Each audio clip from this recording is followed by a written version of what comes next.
कर्पूरगौरं करुणावतारं संसारसारं भुजगेन्द्रहारं सदा वसन्तं हृदयारविन्दे भवं भवानी शयतं नमामि भवं भवानी शयतं नमामि।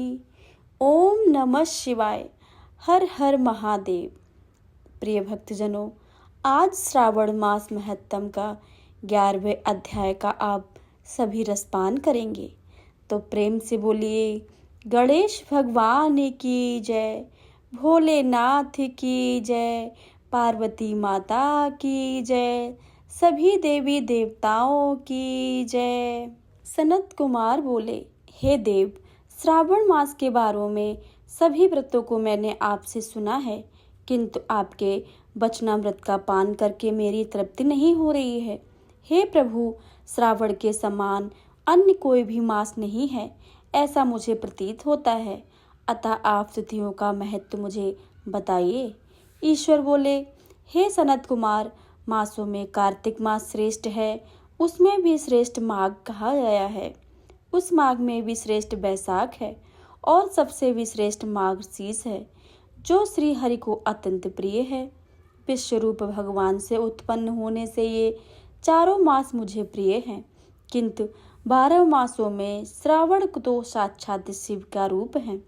हे सनत कुमार, श्रावण मास में सभी तिथियां व्रत युक्त हैं, फिर भी मैं उनमें प्रधान रूप से कुछ उत्तम तिथियों को आपको बता रहा हूँ। सर्वप्रथम मैं तिथि तथा वार में मिश्रित व्रत आपको बताता हूँ। श्रावण मास में जब प्रतिपदा तिथि में सोमवार हो तो उस महीने में 5 सोमवार पड़ते हैं। उस श्रावण मास में मनुष्यों को रोटक नामक व्रत रखना चाहिए। यह रोटक नामक व्रत 3.5 महीने का होता है। यह लक्ष्मी की वृद्धि करने वाला तथा सभी मनोरथों की सिद्धि करने वाला है। हे मुनि, मैं आपको उसका विधान बताता हूँ, आप सावधान होकर सुनिए। श्रावण मास के शुक्ल पक्ष में प्रतिपदा तिथि को जब सोमवार हो, तब विद्वान प्रातःकाल यह संकल्प करें कि मैं आज से आरंभ करके रोटक व्रत करूँगा। हे सुरश्रेष्ठ, हे जगदेवर, मुझ पर कृपा कीजिए। उसके बाद अखंडित बिल्वपत्रों, तुलसी दलों, नीलोत्पल, कमल पुष्प, कलाहार पुष्प, चंपा तथा मालती के पुष्पों को, गोविंद पुष्पों, आग के पुष्प, उस ऋतु तथा काल में होने वाले नानाविध अन्य सुंदर पुष्पों, धूप, दीप, नैवेद्य तथा नाना प्रकार के फलों से शूलधारी महादेव की प्रतिदिन पूजा करनी चाहिए। विशेष रूप से रोटकों का प्रधान नैवेद्य अर्पित करना चाहिए। पुरुष के आहार प्रमाण के समान 5 रोटक बनाने चाहिए।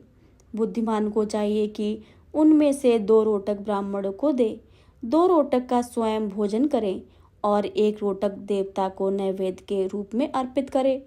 बुद्धिमान को चाहिए कि शेष पूजा करने के अंतर अर्घ्य प्रदान करे।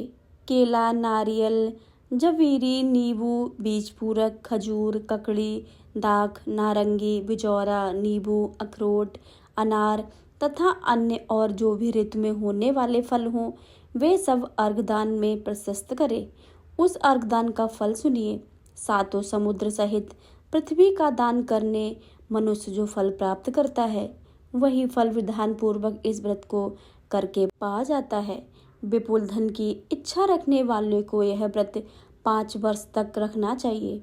इसके बाद रोटक नामक व्रत का उद्यापन कर देना चाहिए। उद्यापन कृत के लिए सोने तथा चांदी के 2 रोटक बनाएं। प्रथम दिन अधिवासन करके प्रातःकाल शिव मंत्र के द्वारा घृत तथा उत्तम बिल्वपत्रों से हवन करें। हे तात, इस विधि से व्रत करके प्रसन्न करने किए जाने वाले मनुष्य सभी वांछित फलों को प्राप्त कर लेते हैं। हे सनत कुमार, अब मैं द्वितीय के शुभ व्रत का वर्णन करूंगा, जिसे श्रद्धा पूर्वक करके मनुष्य लक्ष्मीवान तथा पुत्रवान हो जाता है।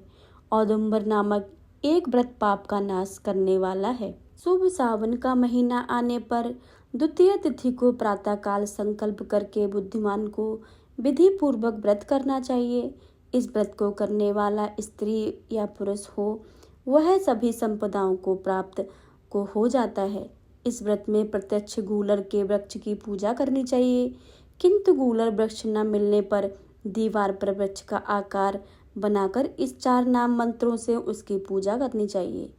हे उदंबर, आपको नमस्कार है। हे हेम पुष्पक, आपको नमस्कार है। जंतु सहित फल से युक्त तथा रक्त अंडतुल्य फल वाले आपको मेरा नमस्कार है। इसके आदिदेव शिव तथा शुक्र की भी पूजा गूलर के वृक्ष में करनी चाहिए।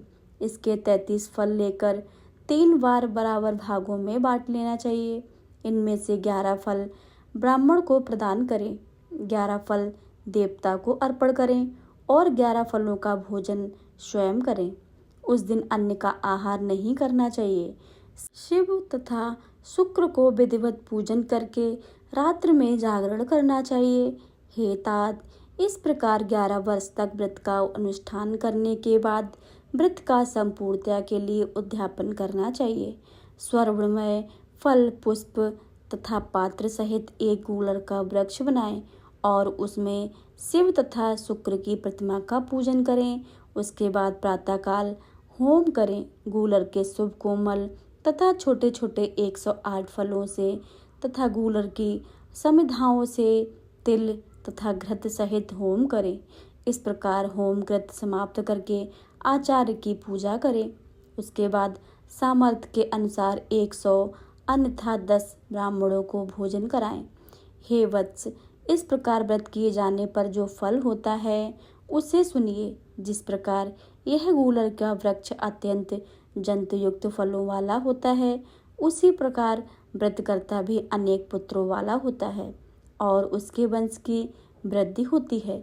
यह व्रत करने वाला स्वर्णमय पुष्पों से युक्त वृक्ष की भांति लक्ष्मीप्रद हो जाता है। हे सनत कुमार, आज तक मैंने किसी को भी यह व्रत नहीं बताया है। गोपनीय से गोपनीय इस व्रत को मैंने आपके समक्ष कहा है। इसके विषय में संशय नहीं करना चाहिए और भक्तिपूर्वक इस व्रत का आचरण करना चाहिए।